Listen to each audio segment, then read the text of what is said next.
오늘 탄핵 청문회 대상의 주요 인물은 박상용 검사입니다.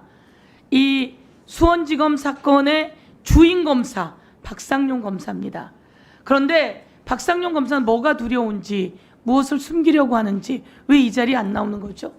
여당 의원들이 그렇게 이야기하시는데 나와서 떳떳하게 이야기하면 되는 거 아니겠습니까? 그런데 왜 안 나온 겁니까? 안 나와서 숨기는 자가 범인입니다. 청문회 나오지 않겠다고 거부하는 자가 범인입니다. 그런데 오히려 9년 6개월이라고 하는 형을 받은 이화영 증인이 나왔어요. 나오는데 마음이 편안하겠습니까? 얼마나 두렵겠습니까? 그래서 저는 이게 뒤바뀌었다. 안 나오고 거부하는 자가 범인이다 이렇게 이야기하고요. 이화영 증인께 묻겠습니다. 도대체 몇 번이나 불려나간 것 같습니까? 검찰에. 아까 말씀드린 바와 같이 김성태 씨가 해외에서 체포되어 나온 후부터 그들이 김성태 씨가 아마 2023년 1월 17일 날 체포돼 왔을 텐데 그로부터 2023년 2월 3월은 아마 김성태, 방용철, 안부수 그와 그쪽이 모여 있었고 그쪽에 어떤 상황이 좀 정리되니까 4월부터 저를 이제 집중적으로 타깃으로 해가지고 불렀는데 4월, 5월, 6월은 거의 지금 저기 보니까 112일인데 이 토요일, 일요일 포함해가지고 거의 매일 불러갔던 것 같습니다. 맞습니다. 저희가 보니까 월화수목금 나갑니다. 네. 일요일도 나갑니다. 그리고 지금 말씀처럼 110일에 이거는 9월부터가 아니에요. 그 1월부터 110일에나 불려나갑니다. 110일에를 하루에 10시간씩 조사받았다고 치니까 1110시간이에요. 아니 대한민국의 어떤 사람을 검사가 이렇게 오랫동안 수사할 권리가 있는 거죠? 해도 너무한 거 아닙니까? 그리고 이렇게 불러다 대고 협박하고 회유하고 김성태, 방용철, 안부수 등이 입을 다 맞추고 나니까 다시 불러서 입을 맞추게 하고. 그러면 다시 한번 묻겠습니다. 넷을 한꺼번에 불러낸 적이 있습니까?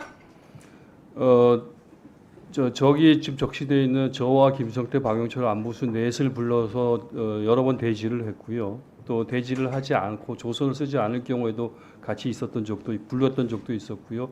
조서를 쓰지 않는 적에는 조서를 작성하지 않는 경우에는 무슨 일을 합니까? 불러서? 주로 아까 말씀드렸던 것 같이 그 창고라고 하는 공간에 모여서 진술 세미나를 하듯이 여러 가지 얘기를 하고 또 개별적으로 저와 김성태를 단둘이 만나기 위해서 얘기를 하게 하고 저와 방용철을 단둘이 만나서 얘기를 하게 하고 저와 안부수를 만나서 얘기를 하게 하고 그리고 그 과정에서 김성태 측 변호인을 또 단독으로 만나게 하고 그런 과정들이 있었습니다. 제가 정리하겠습니다. 그렇게 하면 됩니까? 안 됩니까? 저는 잘 검사가 공범들을 불러서 같은 자리에서 진술 세미나를 하게 하고 만나게 하고 이렇게 하면 안 됩니다. 이것은 바로 직권남용입니다. 검찰청법 제4조 3항 위반입니다. 그리고 이렇게 1000시간 아니면 9시간씩이라고 해도 999시간이에요. 이런 시간 동안을 불러서 회유하고 조사하고 수사하고 위협하고 협박 가까이 가고 이런 것은 인권 침해입니다. 이것은 헌법 위반이에요. 그래서 우리는 박상용 검사를 헌법 위반, 검찰청법 위반, 그리고 형집행법 위반이라고 지적을 하고 있는 겁니다.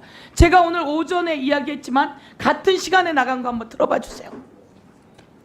동시 김성태 1시 11분, 방용철 1시 11분, 이화영 1시 11분, 복귀 시간 11시 1분 다 똑같아요. 1313호. 저기는 어디입니까? 박상용 의원 검사실입니다. 박상용 검사실입니다. 박상용 검사나 법무부는 함께 불러서 연합파티, 술파티를 한 적이 없다고 했어요. 그런데 함께 부른 흔적이 나왔어요. 가리려고 해도 가려지지 않는 겁니다. 저렇게 떡하니 똑같은 시간에 부르고 똑같은 시간에 들여보낸 것이 한두 번이 아닙니다. 많은 거 다시 한번 들어보세요. 모두게 저렇게 엄청나게 많습니다. 그리고 제가 오늘 이렇게 한번 질문할게요. 혹시 형량을 줄여줄 수 있는데 이재명에 대해서 풀어라 이런 얘기 들은 적 있습니까? 여러 차례 들었습니다. 여러 차례 들었습니까? 그렇습니다. 뭐라고 이야기를 합니까?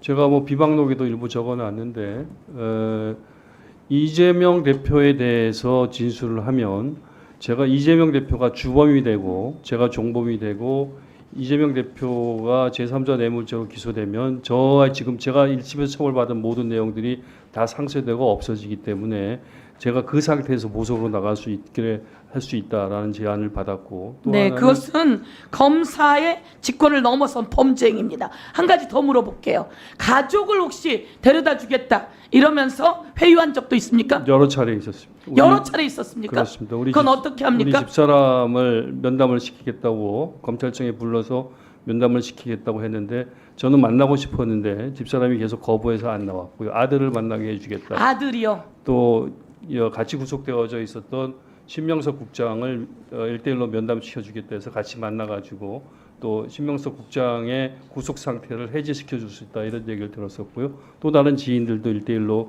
밖에서 들어와서 면담을 하고 그렇게 했었고요.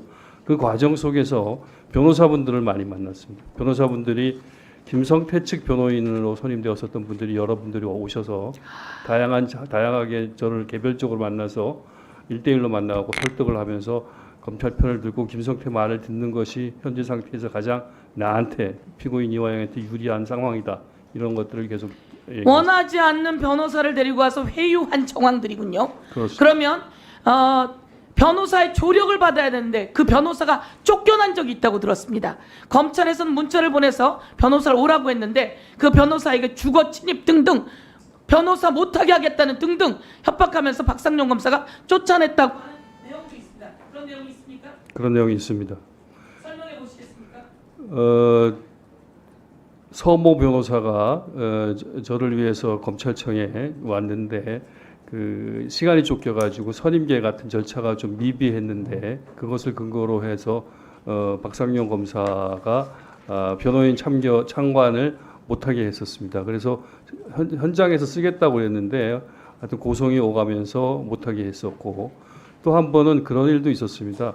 그 현직 교도관이 그런 박 검사실에서 일어나고 있는 일련의 행태에 대해서 문제점을 느껴가지고 교도관이 문제 제기를 했었습니다. 예를 들면은 방용철 피고인이 구치소에서 가지고 온 문건을 밖에서 들어온 쌍방울 직원에게 전달을 하려고 했었습니다. 그걸 이제 검사가 용인해 주니까 교도관이 이건 너무한 거 아니냐 그렇게 해서 계속 항의를 하다가 박 검사하고 아주 큰 소리로 대표랑 다투기도 하고 그런 경우도 있었습니다. 네, 수고하셨습니다. 다음은 박은정 의원님 신문해 주세요. 네, 그